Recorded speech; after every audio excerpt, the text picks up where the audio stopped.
여러분, 혹시 마트에서 포도 고를 때 이런 기준으로 고르고 계신가요? 색이 진하고 알이 굵어야 좋은 포도다. 잠깐만요. 이 영상 끝까지 보시면 포도 보는 눈이 완전히 바뀔 거예요. 사실 저도 얼마 전까지는 똑같이 생각했거든요.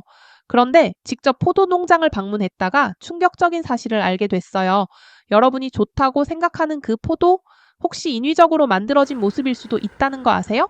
오늘 이 영상 하나면 포도 선택법이 좀 달라질지도 몰라요. 건강을 생각하신다면 끝까지 봐주세요. 2주 전 지인의 소개로 한 포도 농장을 방문했어요. 여기 포도 정말 맛있다는 말에 설레는 마음으로 갔죠. 농장 주님이 제 방문 시간에 맞춰 포도를 수확해 두셨다고 하더라고요. 리어카 가득 수확된 포도를 보며 직접 골라서 담아가세요 하시는데, 뭔가 이상했어요. 마트에서 보던 포도와 달랐거든요. 색이 균일하지 않고 알 크기도 제각각 어떤 건 새까맣고 어떤 건 연보라색. 솔직히 첫인상은 이게 좋은 포도라고 였어요. 그런데 농장 주님이 하신 말씀이 제 생각을 바꿨습니다. 우리는 약을 안 뿌립니다. 무농약인가요? 제가 물었어요. 무농약은 아니지만 착색제나 비대제를 쓰지 않아요. 그래서 겉보기엔 예쁘지 않을 수 있어요. 하지만 자연 그대로 익힌 포도라서 당도도 높고 맛이 깊습니다. 충격이었어요. 포도의 색을 예쁘게 내는 착색제, 알을 굵게 만드는 비대제, 전혀 몰랐거든요.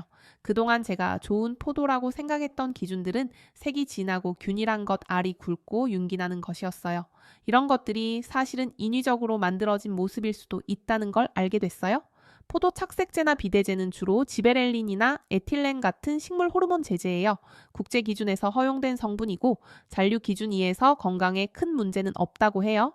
하지만 자연주의 먹거리를 원하는 저 같은 사람에게는 알이 크고 고른 것보다는 크기 색이 다소 제각각인 포도가 오히려 더 자연 그대로의 선택이 아닐까 하는 생각이 들었어요.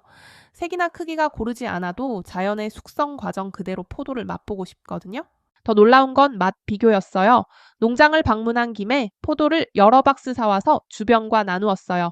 한 모임의 포도를 들고 갔더니 어떤 분께서 이렇게 말씀하시는 거예요. 색도 균일하지 않고 알도 제각각이네. 상품성이 떨어져. 이런 건 하품이지. 사실 시장에서는 알이 크고 반짝이며 색이 진한 포도가 더 비싸게 팔리죠. 마침 모임에 참석하신 다른 분께서 새까맣고 윤기 있는 포도 한 박스를 사오셨더라고요. 동시에 두 포도를 먹으며 비교해봤어요. 겉보기에는 마트에서 사온 포도가 훨씬 먹음직스러웠어요. 색깔도 균일한 진한 보라색에 크기도 거의 똑같고 윤기도 반짝거렸죠. 반면 농장에서 제가 가지고 온 포도는 색이 연하고 크기도 좀 작은 편이었어요. 하지만 놀랍게도 색이 옅어 보였던 농장 포도가 오히려 더 달고 싱싱했죠. 그건 약을 쓰지 않고 자연이 충분히 익힐 시간을 준 덕분이 아닐까 싶어요. 저에게 이 포도는 하품이 아니라 오히려 진짜 상품이었어요. 겉모습이 아니라 본질, 자연 그대로의 맛과 건강을 담고 있으니까요. 그래서 저에겐 좋은 포도의 기준이 완전히 달라졌어요. 너무 완벽한 겉모습이 사실은 인위적일 수 있다는 생각을 하게 됐어요. 자연 그대로 키운 포대는 정말 많은 건강 성분이 들어있어요.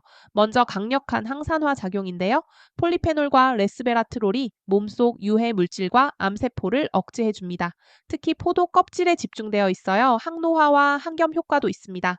혈관을 보호하고 세포 손상을 막아 노화를 늦추는데 도움을 줍니다. 그리고 포도에는 비타민과 무기질 풍부해서 신진대사를 원활하게 하고 에너지 전환을 돕습니다. 빠른 피로 회복을 원하신다면 포도를 추천합니다. 포도에는 포도당과 과당이 많아 흡수가 빠르고 지친 몸에 활력을 주거든요. 운동 후나 피곤할 때 포도 몇 알만 먹어도 금세 기운이 나는 이유가 여기에 있습니다.